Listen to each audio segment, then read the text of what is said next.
তো এই সময় গ্যাস সার্ভিসিংয়ের জন্য মিস্টাররা একজন কাকুকে নিয়ে এসেছিলেন। উনি আমাদের পাশেই থাকেন। অ্যাকচুয়ালি ওনার কথা আমাদের মনেই ছিল না যে উনি করেন এই কাজটি।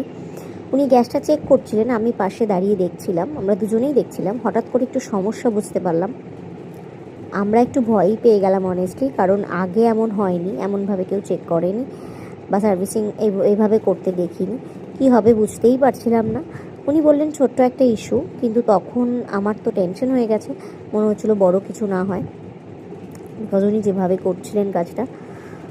শেষে সব ঠিক হয়ে গেল, কিন্তু এই মোমেন্টটা সত্যি একটু স্ক্যারি ছিল।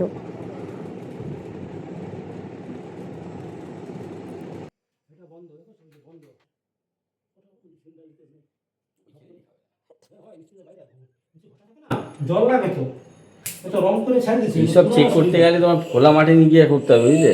হ্যাঁ, এই চেক করতে গেলে এই ঘরে ঘরে চেক করা বিপদ। মাথায় করে নিতে মাঠে না, হ্যাঁ, পুকুরের সামনে নিয়ে যেতে বললে পরে পুকুরে ঝাঁপ মারতে পারবা। করে ঝাঁপ মারবো।